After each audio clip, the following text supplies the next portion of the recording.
And we continue at 2:05 in the afternoon. Talk Radio 790 KABC, the John Phillips Show. Mr. Randy Wang's in Culver City. John, as I scroll through all of the local news channels in Southern California, the local news channels in Sacramento, and the local news channels in the Bay Area, San Diego, I'm constantly flagging things. Oh, maybe we'll do that story. But this morning, when I saw in ABC 7 Bay Area News, does San Francisco have a public urination problem? I knew we'd be talking about that today. We're on that beat, huh? For more on the San Francisco pee-pee problem, here's KGO. Across the Bay Area, you likely have seen or maybe smelled the impact of public urination. In San Francisco, relieving oneself in public was banned in 2002, but as That's how you know you walked into one of the bad neighborhoods. Is that how you can tell now? in San Francisco, relieving oneself in public was banned in 2002, but as ABC 7... So wait, it was legal before that? Wait a minute. Wasn't there an entire episode of Seinfeld about Jerry getting in trouble for doing that in a parking lot? Yes. But that would have been New York Penal Code, even though the show was shot in Los Angeles. That was back in the 90s. Too, but as ABC 7 Building a Better Bay Area reporter Leanne Melendez found out. I go, this was a city that at one point legalized just walking around naked, so I guess I understand you got to do something. Oh, when you and I went up there last year, and I was having dinner on the second story of a building, I was looking out on the street, and I saw a naked man just crossing the street, going for his evening walk, and no one batted an eye. It is San Francisco.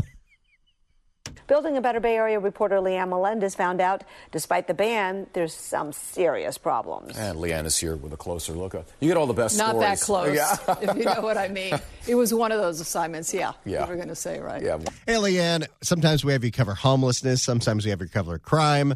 Today, your beat is going to be pee. Boy, she drew the short straw. Yeah. Well, no. For every single reporter in that newsroom, the one who draws the short straw is the one who has to cross the Bay Bridge and do an Oakland story. Oh, but talk about job security. If you're the crime reporter in Oakland, you're never going to be without work. Yeah. You were going to say, right? Yeah, one of the best. Well, you know, the people urinating at Portsmouth Square. Did she emphasize the first part of that syllable? Yes, she did. Well, you know, the people urinating at Portsmouth Square are not homeless. They are. Wait, Portsmouth Square? That's the park right outside the Hilton that I was staying at last summer. Yeah, my Hilton had different problems outside the building. Portsmouth Square are not homeless. They are men, most of them playing cards, when suddenly the need arises. Now, rather than use the bathrooms, clean bathrooms, by the way, inside the park, they choose to pee outside with apparently no regard for others who may be watching. Okay, so this is a city park that's right outside a major hotel, and this is pretty much downtown Chinatown. And there are working public restrooms that apparently get cleaned regularly. But the people who frequent this park say, screw that, I'm going on the pavement. Now, wait a minute.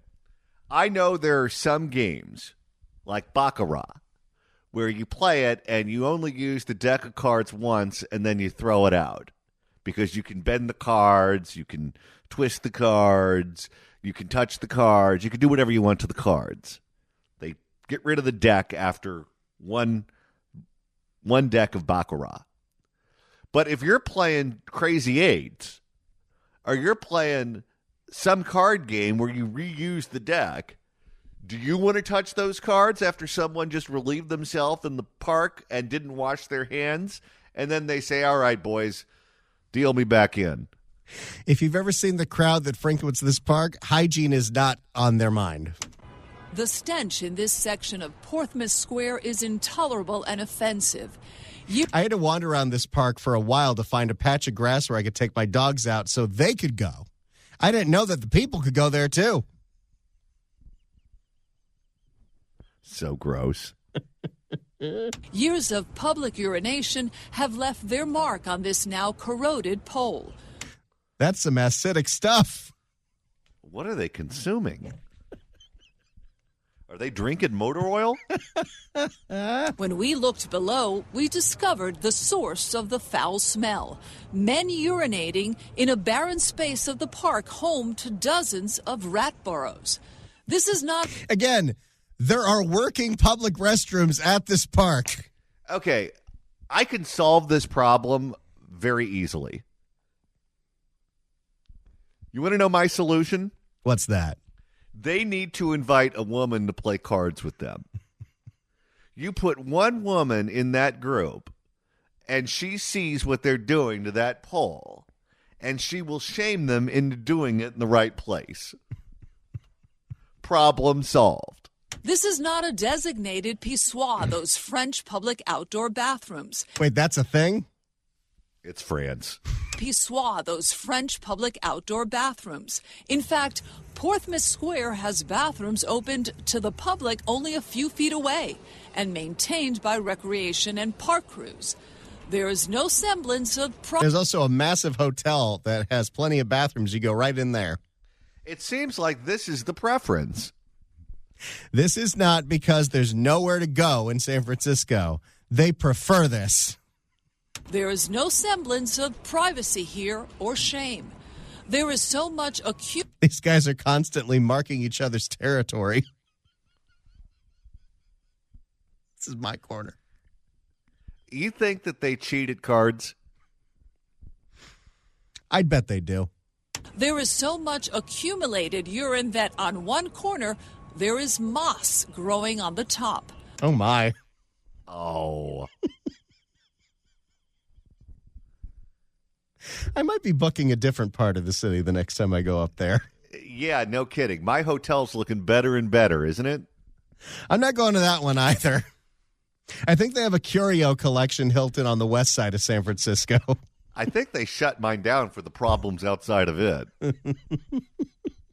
The San Francisco Health Department would not... Anything near the Presidio?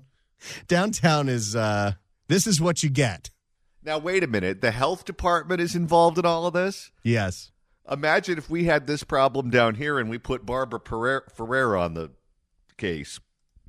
Yeah. The San Francisco Health Department would not tell us if this represented a health issue for the community because they say they've never received a single complaint. The guys like it. They're all filthy animals. You know what this is? This keeps the tourists out of that park. I think it keeps everyone else, too. That park is packed during the day with a lot of locals that live in Chinatown that like to play cards with each other. And this keeps people like me away from there. The question that comes to mind is, what in the heck is going on here and how... Oh, wait, that's a good drop from Leanne Melendez. What the heck is going on here? What in the heck is going on here? And how is this even allowed? Danny Sauter is the news supervisor for District 3, which represents Chinatown. So what can we do to stop it? Yeah, I think there's two things. I think we actually have to look at making sure that our existing facilities, our restrooms, are in good shape, that they're not closed, that people know where they are with signage and with good lighting. I don't think signage is the problem. No, there are certain parts of town where the homeless have taken over the bathrooms and no one will use them. And then I guess I understand. But if you have bathrooms that have not been taken over by the homeless, but they just prefer to do it al dente, then making sure that there's enough signs indicating where the bathrooms are, that's not going to solve your problem. And then on the other side, if people are doing this, the park rangers need to make sure that they stop that, whether it's a verbal warning at first or maybe even a... Put it back in, sir. Wasn't there a moment in time where you would have to register as a sex offender if you did something like this? Not in San Francisco. Stop that, whether it's a verbal warning at first or maybe even up to a citation. San Francisco banned public urination in 2002. At the time, Supervisor Tony Hall said the vote by the board, quote, demonstrated we live in a civilized society. I would love to have been at that meeting and heard who opposed it. I would love to find that guy at that time and say, hi, I'm the ghost of Christmas future. Let me key you in on what the future holds for you. Anyone violating the ban can be fined between $50 and $500. We asked police if they have ever cited anyone here or anywhere in San Francisco. Police told us at this time they don't have this data compiled. They've never done it. No.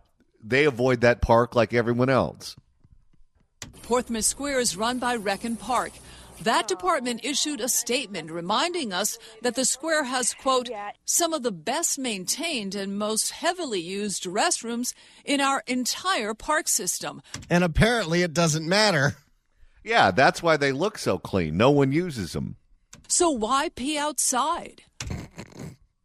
This piece is just full of great drops. Oh, God. Could you imagine going to school and getting a master's degree in public administration, getting a job with an agency like that in a big city like San Francisco, and your job that day is to write that statement? So why pee outside? It may cause you to rethink some of your choices. So we're going to try to ask this individual why he is urinating in public. Oh, my. They're doing a live report right now. Let's hear the confrontation. We waited until he was done with his business. Well, that's polite. Probably a good idea, too. Excuse me, sir. Hi. We're with ABC News. My name is Leanne Melendez. I wanted to ask you, you realize there are public bathrooms upstairs, but you choose to urinate here. Could I ask you why? Okay, thank you. Thank you? He's like Barbara Ferrer. Whenever he gets nervous, he just says thank you. No, thank you. Thank you. Thank you? Yeah. Why do you urinate here? Does Barbara Ferrer have an answer to that? Yeah. He just simply walked away. Portsmouth Square is not the only... Didn't want to shake his hand, did you? No, she didn't. Portsmouth Square is not the only park in San Francisco with its share of peeing individuals. Garfield Square in the Mission hosts many day laborers who were at one time urinating outside despite also having a public bathroom inside the park. What is going on here? Do none of these people have mothers? Were they not taught how to behave like a civilized person? The city has since put a pit stop at the request of neighbors. Franklin Square at 17th and Bryant has a sign at the entrance of the park welcoming people to use this pit stop instead of relieving themselves in the bushes. And they still are doing it.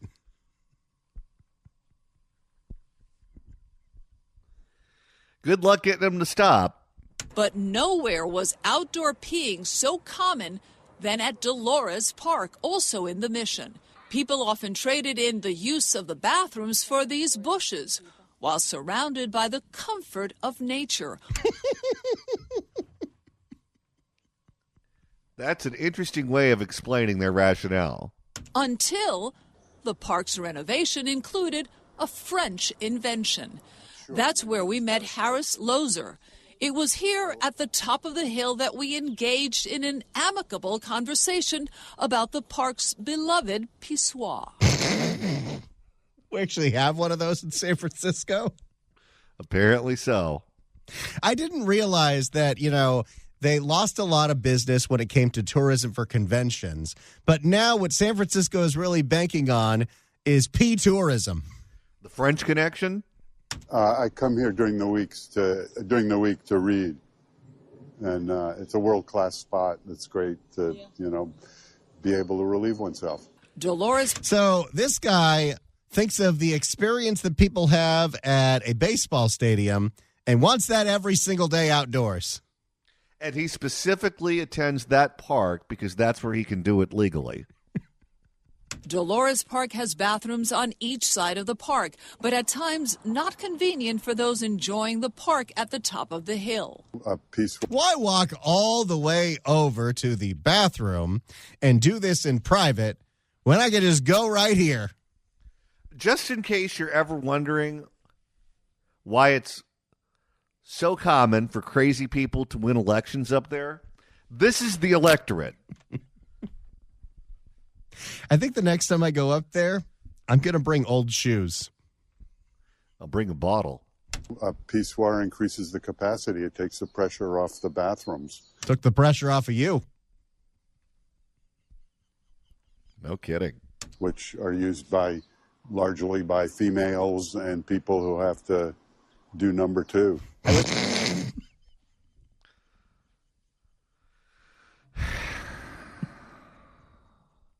We're doomed. You do realize that? We are doomed.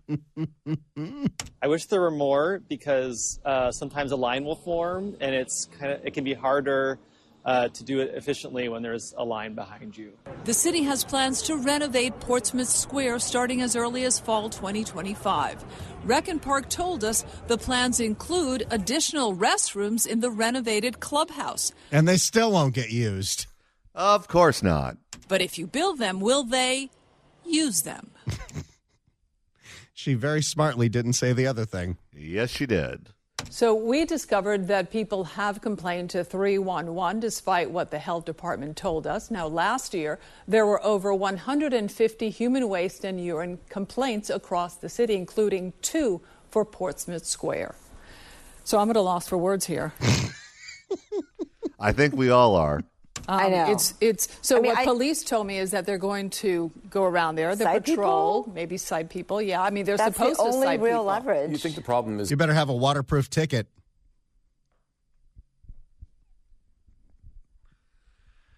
I wonder if the ambassadors get this beat. The problem is a lack of awareness that there are bathrooms a few feet away, or just kind of laziness. No. Oh, they know they're there. They know, they just absolutely. They're probably regulars, yeah. So, all right. I did not realize this was a part of San Francisco culture. They're like the French in that way, Randy. All right, Leah, thank you. Anything goes San Francisco, including relieving yourself anywhere. And if you want them to do it in the proper place, you're Victorian. So why pee outside? If you'd like to email the show, you can do so at johnnydon'tlikeshow@gmail.com. That's johnnydon'tlikeshow@gmail.com. And Randy, now that the end of the show is a little over a half hour away, if you want to continue listening to us after we sign off at 3, that's easy to do. All you got to do is go to KABC.com, click on podcasts, go to the Apple Podcast app, iHeart, Spotify, search for The John Phillips Show, hit subscribe. You can download all the episodes. You can do a Google on the YouTube or get that handy-dandy KABC app. Search KABC AM in the Apple App Store, the Android Store. It's the easiest way to listen live to this radio station and download all the podcasts. You can listen to the podcast while you're driving, while you're working, while you're peeing inside, or while you're peeing outside. So why pee outside? Coming up next, State Farm is looking for approval for yet another rate increase for California homeowners. Those details coming up. Well, we know that insurance rates in the state of California are shooting through the sky. And Randy, one company is turning to the insurance commissioner, Ricardo Lara, looking for approval for yet another rate hike. This is after they already got a 20% one last year and then asked for a 30% one after that. For more, here's KTVU, Fox 2. Insurance rates might go up. That's if the state's insurance commissioner approves a big proposal from State Farm. KTV's James Torres is here with details this afternoon. James? Yeah, Andre, well, it happened in Oakland. That was a closed-door meeting between California's insurance commissioner, State Farm, and some advocates against this idea. The insurance commissioner saying he's now considering it, which would allow state... Of course he is. Because why not? That's I'm very kind of sketchy. Oh, we know. We're all well aware that Ricardo Lara is bought and paid for by the insurance industry, including when he promised he wouldn't take any of their money when he ran for insurance commissioner, except then he did. Well, he likes nice things. Didn't he also try to use the insurance commissioner office's budget to pay his rent? He did. And the argument that he gave was, well, when I was a member of the state legislature and we would be in Sacramento for business, we had a per diem that could be used for things like hotels or whatever. I'm the insurance commissioner. My residence is in Southern California, and I'm working out of Sacramento. So therefore, if I keep a second residence in Sacramento, I should be able to pay the rent on the California Department of Insurance credit card. But that's not the way it works. If you're a statewide constitutional officer, you can have a residence anywhere in the state of California. It doesn't have to be in a particular county or a particular district. So if your business is mostly in Sacramento, the assumption is that you'll move there. Which would allow State Farm to temporarily raise rates up to 22% for some California homeowners. It's hard enough to buy a home in California. It's becoming even harder to get insurance. It's not the job of the people of California or State Farm policyholders to maintain State Farm's credit rating. Harvey Rosenfield is the founder of the advocacy nonprofit called Consumer Watchdog. He's helped write laws to protect homeowners from price gouging, which he's now accusing State Farm of trying to do. The insurance group is asking California's insurance commissioner to raise rates up to 22% for 1 million homeowners in the state. And that's after they already got a 20% increase last year. And let's just be honest, this is going to be something that they're going to ask for year in and year out. But if you're a California homeowner and your rates went up, I don't know, double digits one year and they go up double digits the next year, it's not like your pay is going up double digits. It told the state it's paid more than $1 billion for just a few thousand claims after the LA wildfires. It expects to pay more than $7 billion, but the rate hikes are not meant to cover the costs. Of course they are. They want to punish every single person in the state of California. Yes, because LA won't clean up the homeless encampments. The regulators will not force the utilities to put their equipment underground, or at least fix the equipment that they know is a fire hazard, because they're huge campaign contributors. So let's just go ahead and pass the bill on to California homeowners. State Farm isn't really trying to hide the ball too much. They're actually admitting that it's not that they're worried about how much money they're going to have to pay out for the Los Angeles fires. They just want more money because they feel like they don't have enough. And that's not a good enough reason. A short statement from... Maybe stop buying stadiums. Anyone ever been to that State Farm Stadium in Arizona where the Cardinals play and thought, I should change my insurance company? I've been to that stadium. It looks like something from outer space. A short statement from State Farm reads in part, quote, "Today we took the opportunity to reiterate with Commissioner Lara the urgency needed to approve State Farm General's interim rate request so that State Farm General can continue helping California customers." And, of course, they need this done on an emergency basis, not even through the regular process that Ricardo Lara just expedited, because why not take advantage of the fires? Who was it, Rahm Emanuel, who said never let a crisis go to waste? It argues its rating on the S&P Global is now at a credit watch negative, and any further blows to the company can destroy its capital. That could get even harder. So how much of all the money that we pay in premiums gets invested in the stock market, and then when the stock market takes a dump, they decide they need more money? You know what's funny is that this is regarded as being a highly regulated industry in certain respects, but there's so much of what they do that we're totally unaware of. You would assume that every aspect of the industry is regulated. They only seem to regulate certain aspects of the industry, and boy, do they regulate that. That could get even harder, with experts predicting California to become one of the growing danger zones for wildfires. If we aren't proactively doing some of these treatments and using some of these tools, we're going to see all the devastating impacts of wildfires, which California is ground zero for, where it's loss of human lives, of homes, of more air pollution, of more carbon emissions from the fires burning. Consumer Watchdog representative. We're not going to do anything to actually lessen the chance of these fires, but we're going to charge you through the nose if you want to live here. And this is one of these weird subjects. People regard big corporations as being inherently right-wing, which is not necessarily true. Look at the border, for example. For years, so many big corporations relied on open borders to drive down wages so they could hire the cheapest labor possible.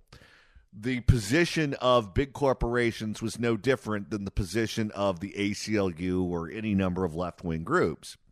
In this case, the insurance companies see global warming and climate change the same way as Greta Thunberg. They're going to be in bed with the most alarmist global warming advocates on planet Earth. That is a symbiotic relationship that you would not be able to predict, but that's where the world is right now.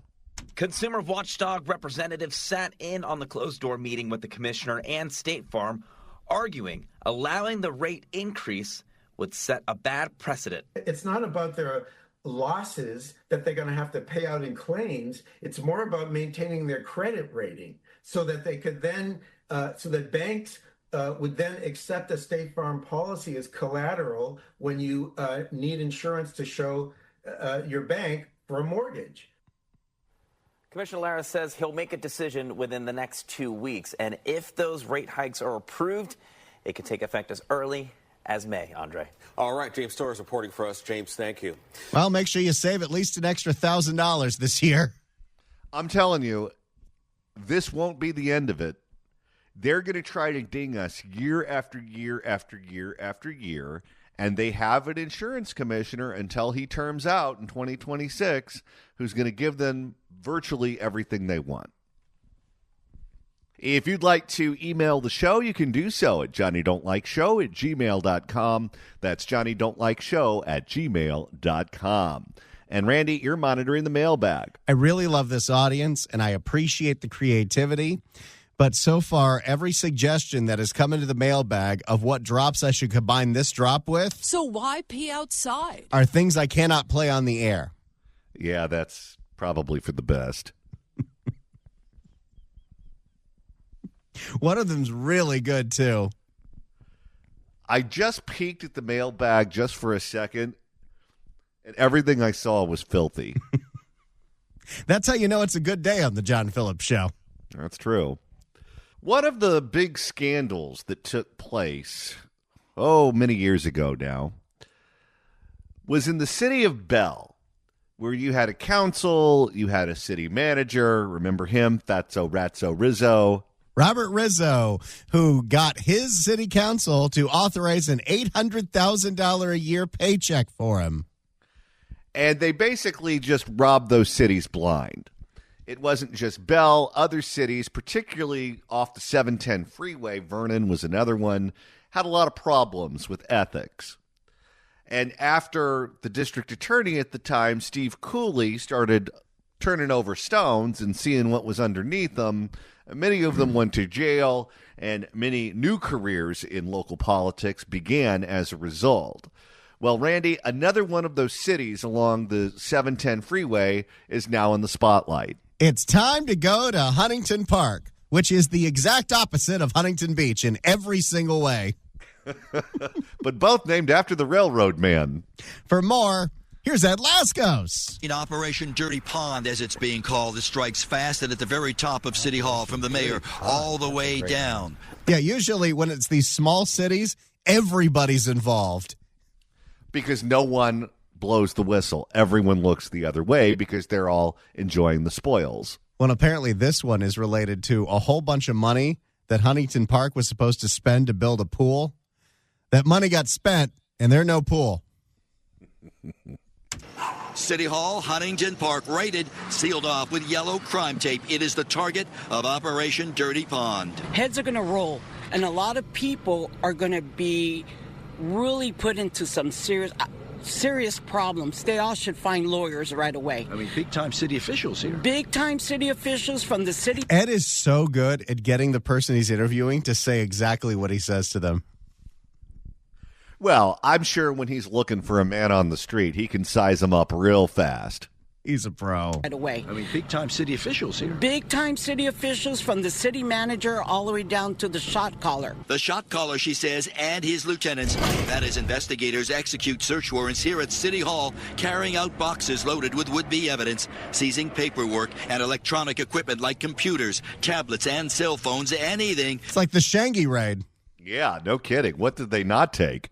tied to a sweeping case of public corruption. I sent a 282-page dossier to the DA's office many years ago, and crickets. Now, finally, this DA is opening up the investigation. The raids. Okay, that's really fun. So what this person is alleging is that the corruption was well known for many years in Huntington Park.